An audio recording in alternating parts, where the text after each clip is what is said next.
Welcome to the second tutorial of the calculus class. This podcast will talk about technique and tips and tricks that usually useful to solve the problem related to function and limit in the calculus. Okay, let us begin. So, if you forget what is domain or range, you should check in the lecture notes. But usually the question is look something like this. So we have function or composition of function, and we are asked about the domain and range of the function or the composition of the function. So as you guys may be familiar with,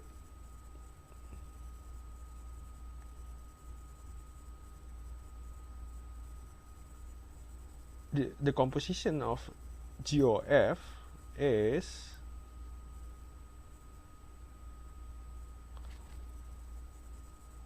what it is. This is the square root of x squared minus 9. Our problem is, as we can see, this is the fx. So what is the domain of the fx? The domain of fx basically is dom f is all the real number excluding minus 3 and 3, right? Because in this 2 point they will run into infinity.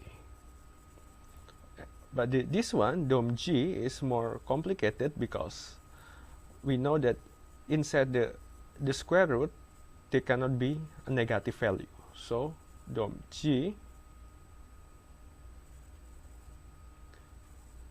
must be positive.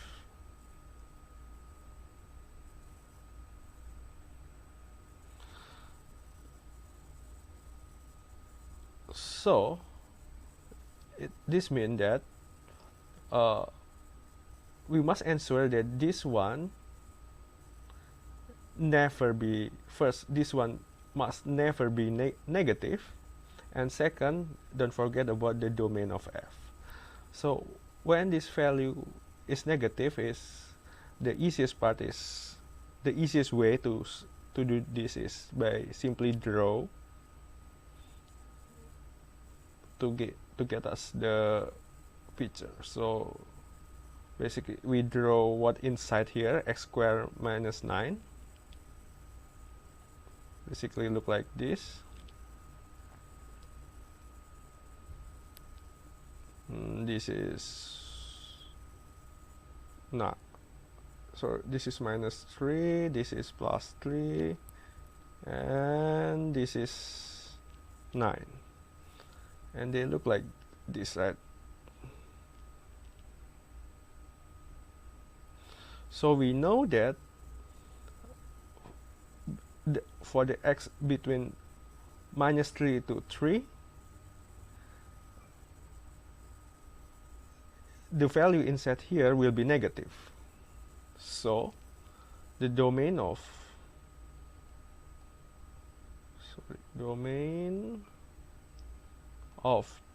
GOF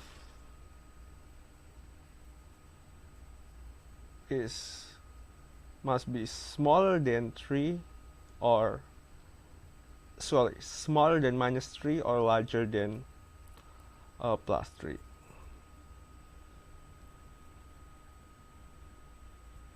Is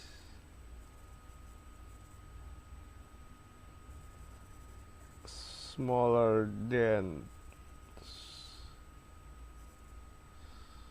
minus 3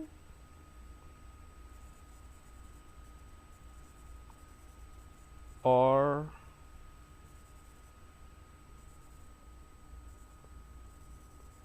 larger than 3. Sorry, it cannot be smaller or equal, because as we see, minus 3 is out of the is not of the domain of this f, so it's wrong. So I must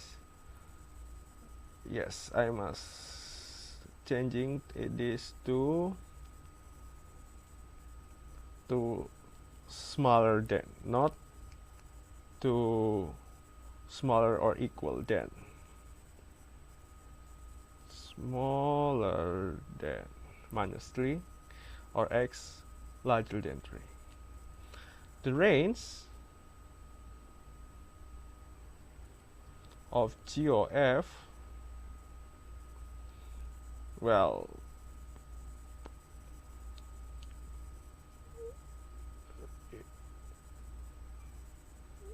as we can see that this is cannot be negative, so this is equals to positive. Okay, that's easy, but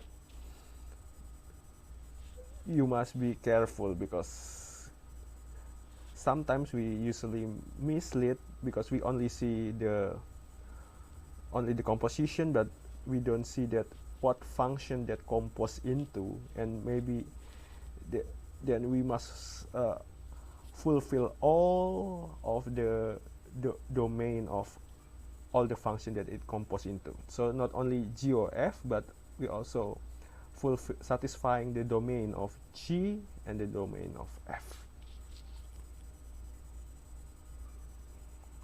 Okay, let's next. I think you guys know what is the definition of function. If you, like me, always forget what is the definition of function, I usually draw just get some quadratic function and then remember, okay, so it's mean that for 1x I can only have one value of y, but for y I can have more than y. Doesn't need to be only one value of x. So as we can see here, there's some example of function.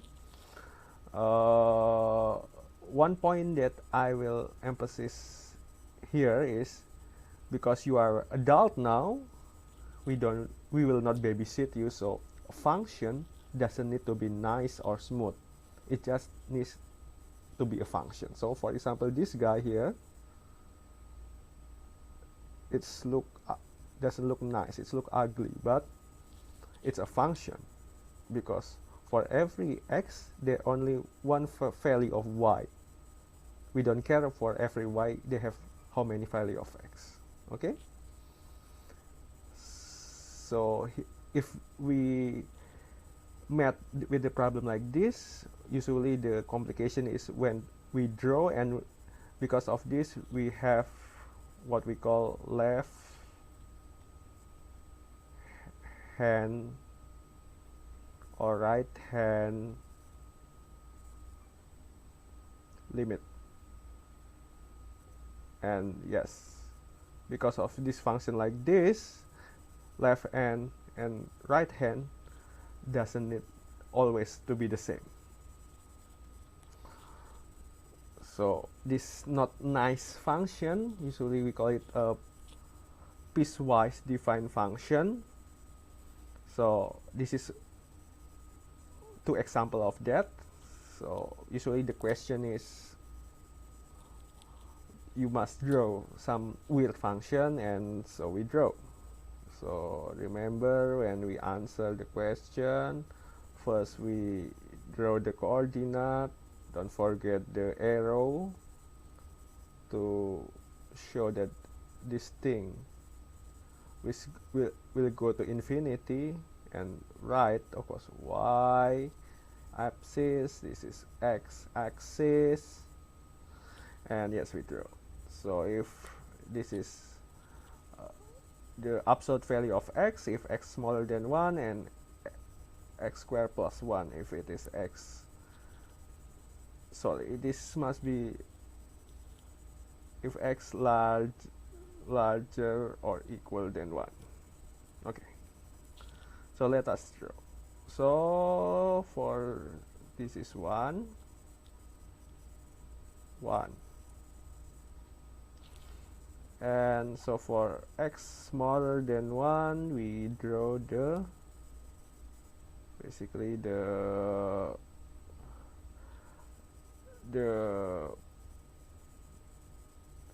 absolute value. So this is for negative and this is for positive, but yeah, don't forget, sorry,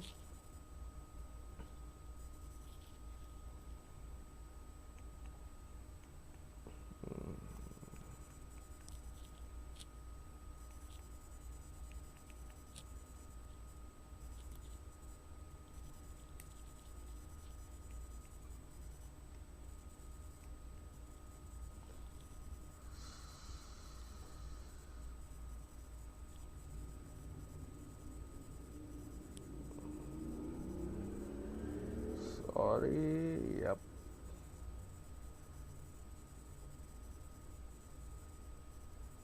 Okay, so we draw this to 1, this is 1, and yes, and this is a circle because in the value in 1 is not 1 but 2, so this is 1 in y and this is 2 here. So in 2 we begin here and we draw the quadratic function. Yay! So more or less look like this.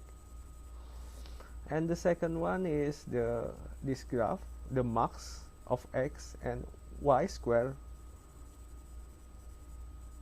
must be equal to 1. Okay.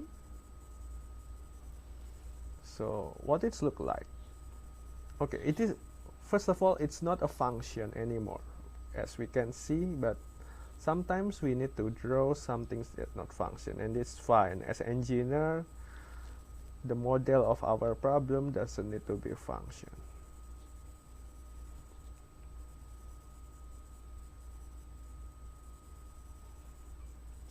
So yeah.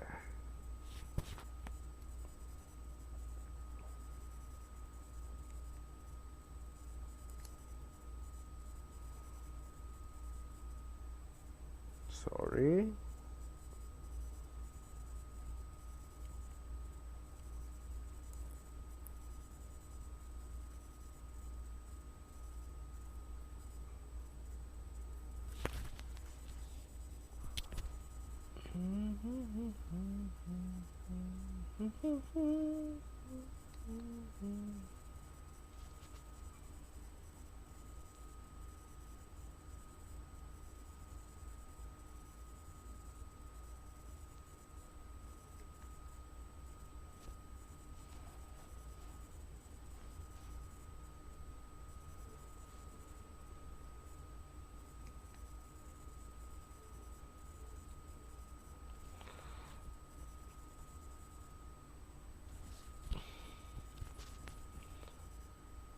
Okay, sorry for the technical issue, but this is the x, this is y, and so maximum of x and y square equals to 1. So we draw this is 1, this is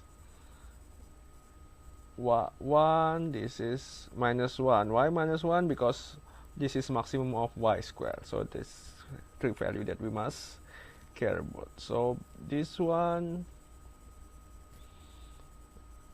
basically what we need to do is what we draw when x equals 1 and y square smaller than 1, when x equals 1 and y square equals 1, and when x smaller than 1 and y square equals, basically we need to draw three of this thing, because these three things will compose all of our graph here. So first, when x equals 1 and y square smaller or equal than 1, more or some is, yep, more or something like this. And after that we draw, yep. So well, this too is ugly graph, but if you do in the paper, you must draw something much more nicely, because you will use ruler, right? Ruler and pencil or pen, and I draw in the Wacom, so it's a little bit hard, but I think you get the point now. So yeah, you will graph some weird function, but that's okay, that's life. Okay, but function, what I need to tell you is you need to learn how to draw polynomial function, root function. This is in the book, we call it as reciprocal function, exponential function. But if you don't know how to draw it, please open your book or lecture notes to get information how to draw these things. You must remember what is even and odd function, what is increasing and decreasing function. I think that's easy, but yeah, make sure you don't forget about this thing.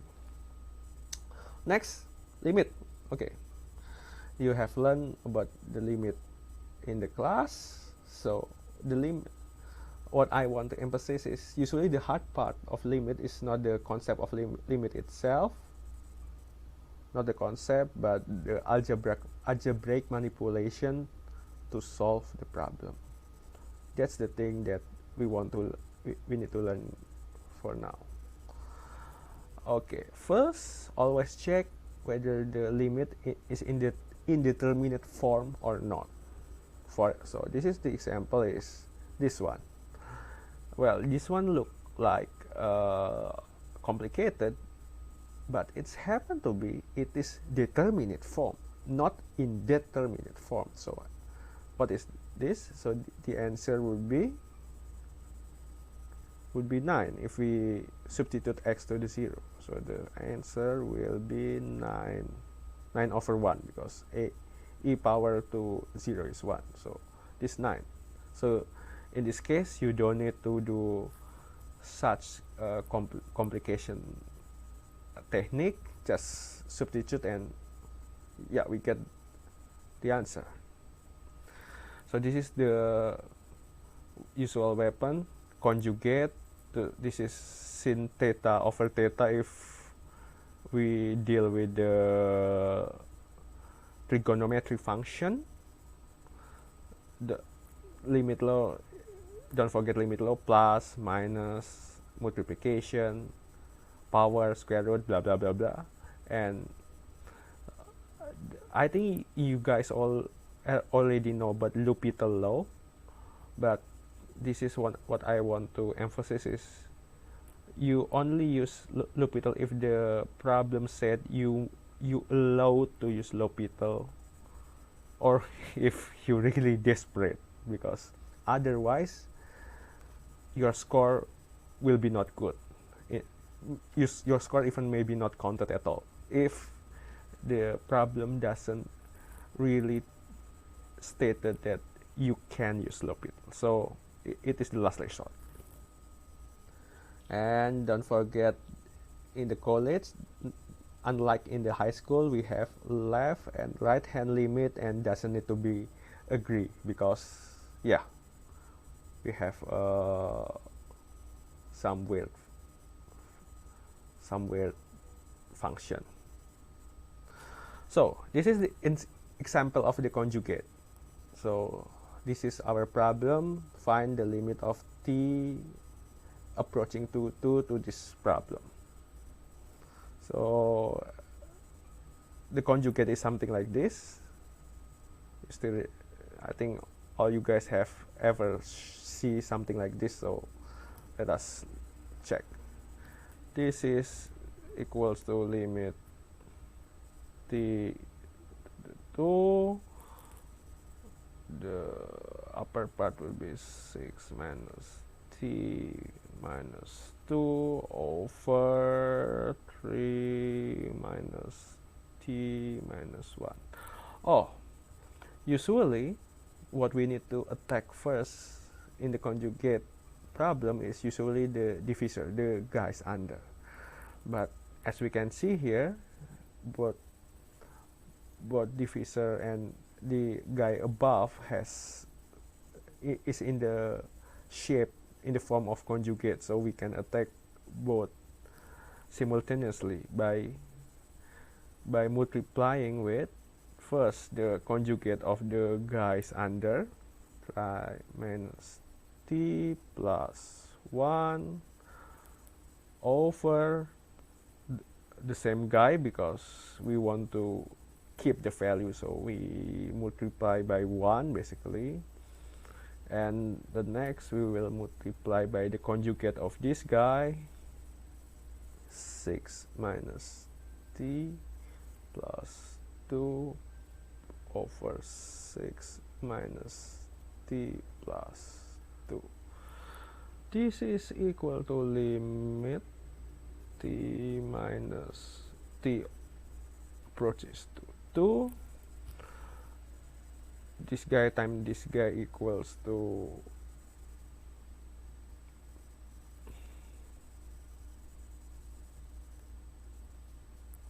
okay,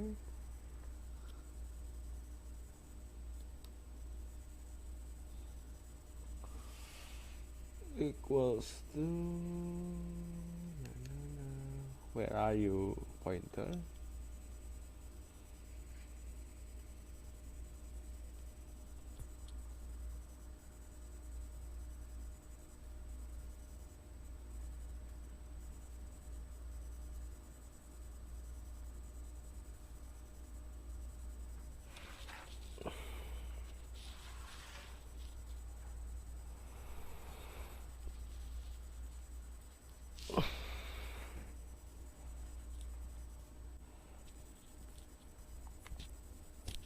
Okay, so this guy is okay, my pointer is back, thank God. So this guy times this guy equal to minus 3 minus t minus 1. This guy times this guy equals 6 minus 3 minus 4 times this guy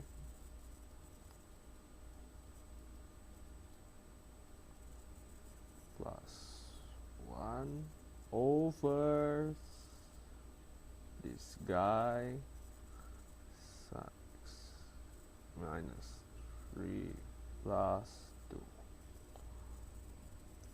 This equal to this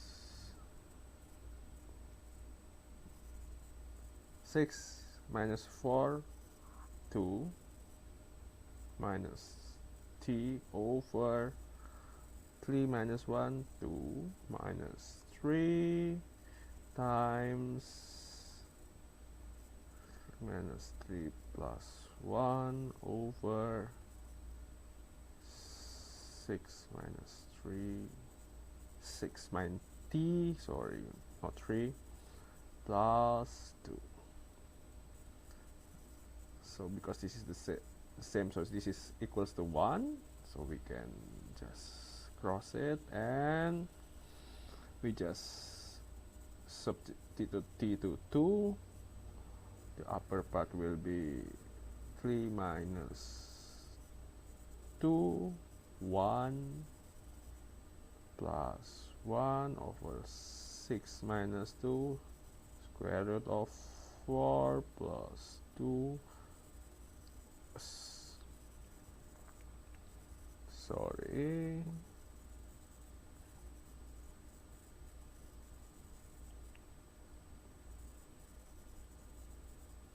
one. This is equal to 2 over 4 over a half. This is our answer. Yeah, it's easy. Just ensure that you can see what is the conjugate of the problem, you find the conjugate of the problem. This guy have conjugate this guy, and this guy have conjugate this guy, and as long as you can find the conjugate, usually the problem will be solved nicely. Okay, now we try to solve this problem.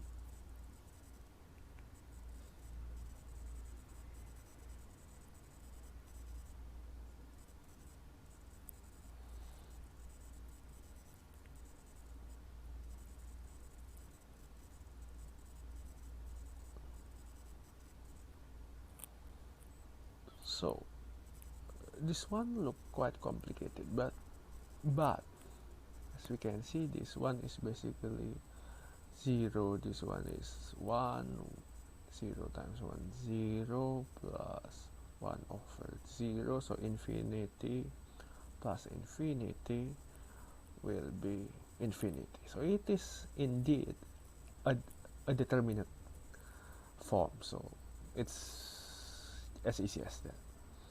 Now this one, this one is, let us see, 0 from the left. This is, let us draw to give us a clearer picture.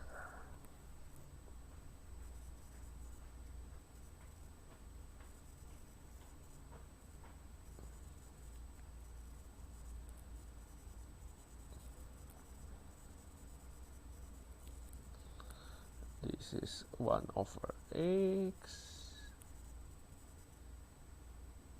should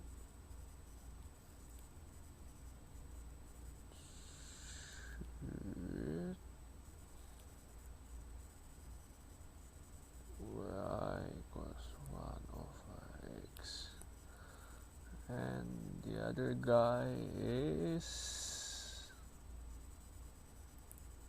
yep, another color.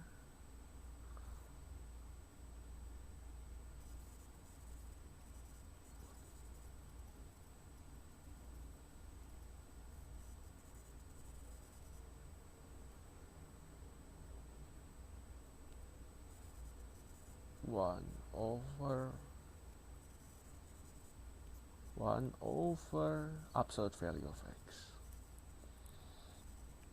So as we can see here, this one is this guy minus this guy, so minus infinity minus positive infinity, so it is extremely very much minus infinity. Okay, now this guy on the other hand is what, from the right, so this one is positive infinity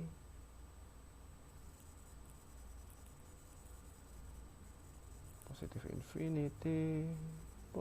infinity minus positive infinity too, as you can see here. So this one is indeterminate form.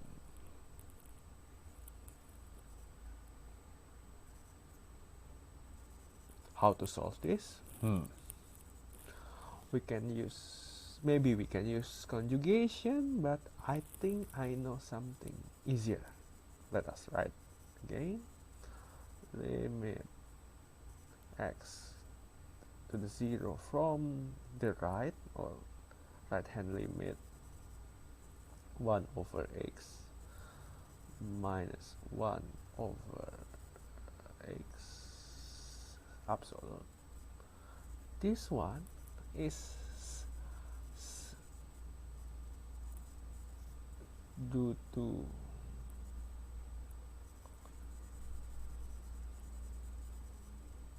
domain x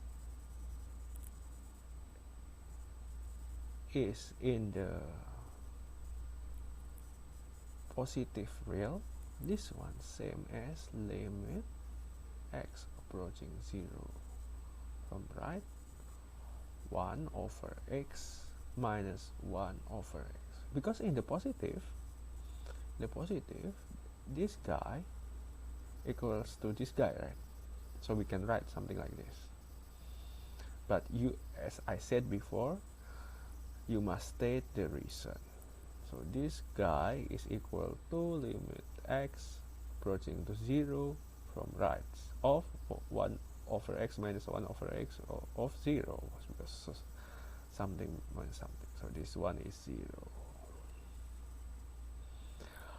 Well, if we see the picture, it's quite intuitive, right? Because this guy is exactly the same thing, so must be 0. So yeah, but basically this is how we prove it. So from the left it is minus infinity, from the right it is 0. Yeah. I think it's quite interesting problem. Next, as I said before, there is a L'Hopital. I think you know what is L'Hopital. It's basically you differentiate the divisor and you differentiate the divider. So this the x, this also you take this one. Well, you only can do it, as I said before, if you are allowed or maybe desperate. So let us solve this problem. Suppose we have function that satisfy this kind of rule, and suppose that limit x approaching 0 of fx over x equals 1. Find a f0, b the derivative of f0 at 0, b c fx. Sorry, this one is the derivative. Yeah, sorry, df dx. Oh, sorry, my bad.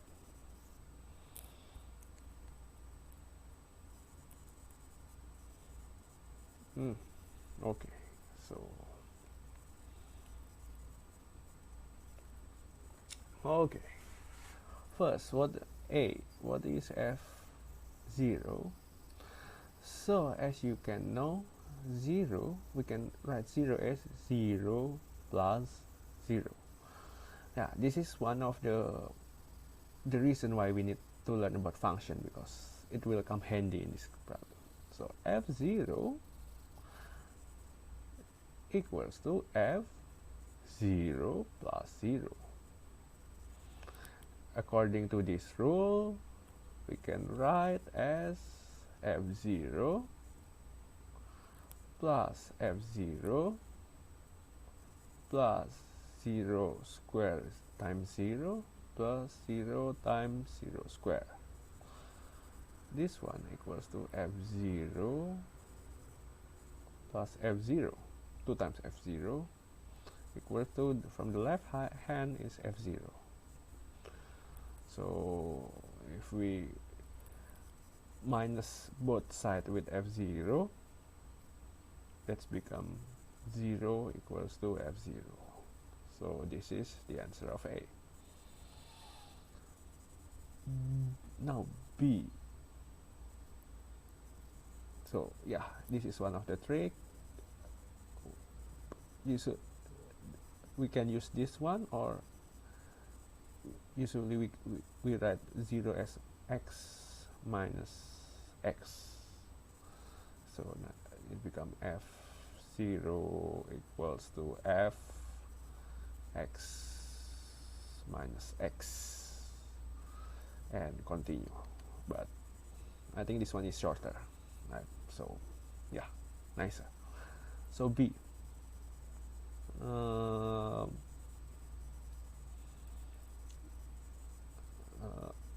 What is the derivative? Well, in the 0, so I don't have choice but to use L'Hopital. So by limit x approaches 0, fx for x, if we use derivative in the this and this guy, so we have the L'Hopital say that f x over the derivative of x is 1 1 equals to 1. So the answer is f in this plus 0 is 1. Yeah. Now, what is the df dx?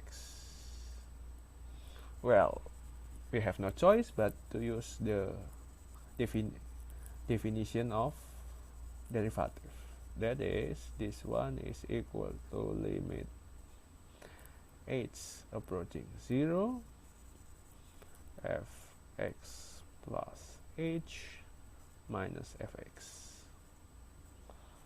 per h. This one equals to what? Fx plus fh plus x square h plus x h square minus fx over h.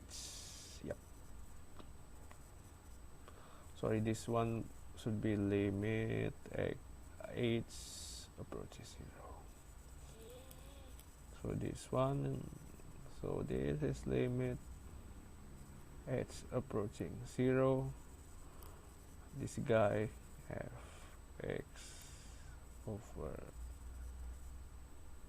fh, sorry, fh of h plus x square plus x h.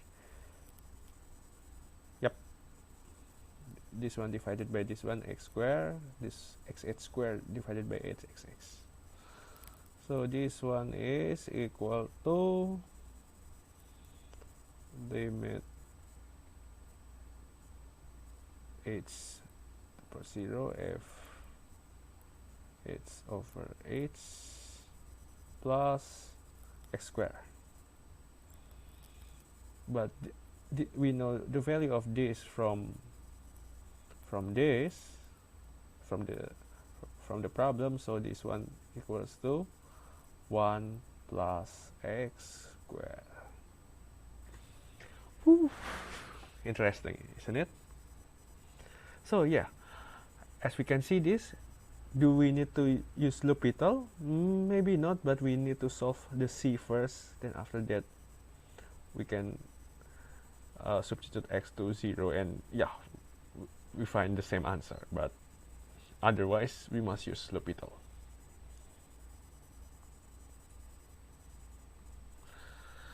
Next, what we call, I give you example what is the precise definition of limit. That is, this is example. So what we need to do first, find delta bigger than x minus this guy, such that this function minus this minus 1 or minus something here, the absolute value is smaller than some number that we call epsilon, to prove that it worked. So, okay, let us see. This is x approaching 4, so we need to find delta that bigger than x, so x minus 4. So if x minus 4 is smaller than delta, we must prove that x minus 2 minus 1, this minus this guy minus 1, must be smaller than an epsilon. What's number? This one equals to x over 2 minus 2. This one, so we need to find the delta, right? So this one equals to what? X minus 4 over 2. we must prove that this guy is smaller than epsilon. So I think it's clear that as long as delta is smaller than 2 epsilon, then we are safe. So yeah, delta is smaller than 2 epsilon. Now it is the first part. The second part is to prove it. So okay, so we have what? The same x over 2 minus 1 minus 1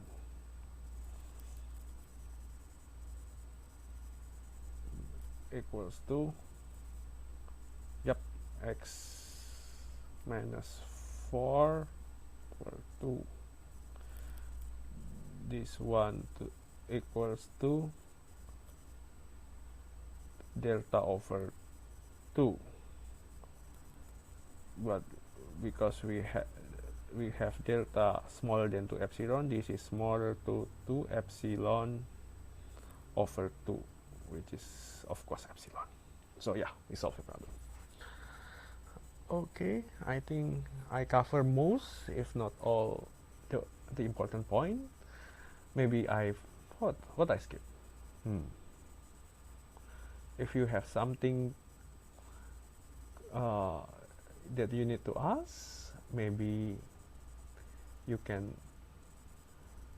send to the Moodle, and I think that's for today. Thank you very much.